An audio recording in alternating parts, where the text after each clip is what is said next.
Good morning everyone. This is a final board paper of class 10th subject science physics portion. आज हम discuss करेंगे question number 24 का first part है. With the help of labelled ray diagram show the path followed by a narrow beam of monochromatic light when it passes through a glass prism. तो अपने रे diagram की सारी labelling वगैरह करनी है और ग्लास प्रिज्म के बीच अपने monochromatic narrow beam of monochromatic light pass वगैरह करनी है थ्रू अ ग्लास प्रिज्म. तो सबसे पहले हम ग्लास प्रिज्म वगैरह बनाएंगे. This is glass prism. इसका नेम रख लेते हैं ABC.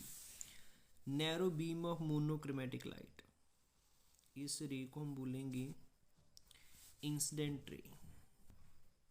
तो ये AB सरफेस के ऊपर फॉल करेगी.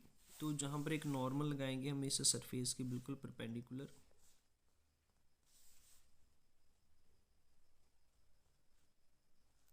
तो दिस इज नॉर्मल. जी नॉर्मल है जो इसके साथ एंगल वगैरह कितना बनाएगा 90 डिग्री. तो हमें पता है जब भी रे ऑफ लाइट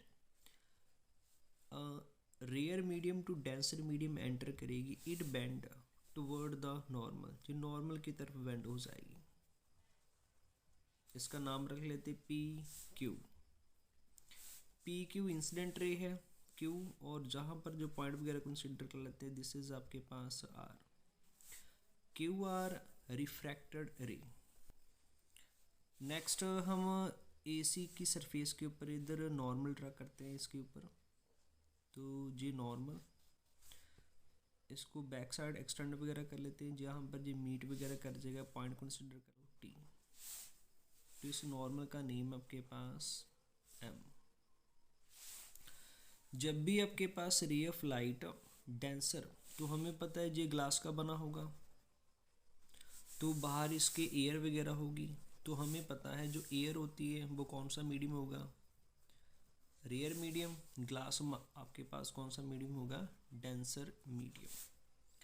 तो जब ray of light rare to denser जाएगी इट बेंड टुवर्ड नॉर्मल. जब रे ऑफ लाइट आपके पास denser medium to again rare medium में जाएगी it bend away from the normal, जो नॉर्मल के से अवे की तरफ बेंड हो जाएगी.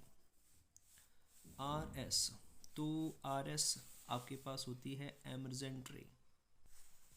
तो हमें पता है आपके पास नॉर्मल एंड इंसिडेंट रे के बिटवीन जो एंगल वगैरह बनेगा उसको बोलेंगे angle of incidence. Next normal and refracted रे के बिटवीन जो एंगल वगैरह बनेगा उसको बोलेंगे एंगल ऑफ रिफ्रैक्शन. तो जहाँ पर भी एंगल ऑफ रिफ्रैक्शन वगैरह बनेगा. नेक्स्ट हमारे पास नॉर्मल एंड एमर्जेंट रे के बिटवीन जो एंगल वगैरह बनेगा उसको बोलेंगे एंगल ऑफ एमर्जेंस. तो एक एंगल वगैरह बनता है जिसको बोलते हैं एंगल ऑफ डेविएशन. तो उसके लिए क्या करेंगे, जो आपके पास इंसिडेंट रे है इसको फर्दर आगे की तरफ एक्सटेंड कर देंगे, एंड जो एमर्जेंट रे है इसको क्या करेंगे, थोड़ा सा बैकवर्ड की तरफ एक्सटेंड वगैरह करेंगे. जहाँ पर जो मीट वगैरह करेगी वहाँ पर चलो पॉइंट का नेम रख लेते हैं L. तो आपके पास इंसिडेंट रे को अगर फॉरवर्ड की तरफ एक्सटेंड करेंगी एंड एमर्जेंट रे को अगर बैकवर्ड की तरफ एक्सटेंड वगैरह करेंगी, तो जहाँ पर जो एंगल वगैरह बनेगा उसको हम बोलेंगे एंगल ऑफ डेविएशन. इसको हम D के साथ भी लिख सकते हैं. हायर क्लासेस के बीच हम इसको डेल्टा के साथ भी लिख सकते हैं. D आपके पास होता है एंगल ऑफ डेविएशन. तो एक एंगल और बनता है जहाँ पर इस जहाँ से लेके जहाँ तक, और इस एंगल को हम बोलेंगे, इसको हम A रख लेते हैं angle of prism. Angle of prism. तो इस वे के अकॉर्डिंग हम रे डायग्राम वगैरह बना सकते हैं जब भी आपके पास narrow beam of monochromatic light pass वगैरह करेगी through a glass prism. Next इसका B पार्ट पूछा है. what would happen if this beam is replaced by a narrow beam of white light? भी अगर हम जहाँ पर narrow beam of monochromatic light को रिप्लेस करके narrow beam of white light वगैरह पास करवाएंगे थ्रू अ ग्लास प्रिज्म, तब इसका रे डायग्राम कैसा बनेगा?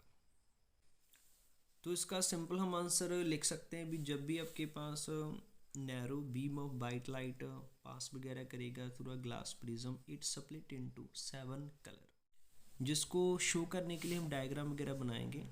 जब भी आपके पास narrow beam of white light pass करेगी through a glass prism, it's split into 7 colour, तो इस स्क्रीन के ऊपर एक स्पेक्ट्रम वगैरह बनेगा जहाँ पर सबसे मोर डेविएटेड कलर आपके पास आएगा वायलेट, लेस डेविएटेड कलर आपके पास बनेगा रेड। तो जहाँ पर वेबगैर बनेंगे, जैसे फर्स्ट कलर आपके पास आएगा violet, indigo, blue, green, yellow, orange, red. In this way they according हम बी पार्ट का आंसर राइट ऑन वगैरह कर सकते हैं।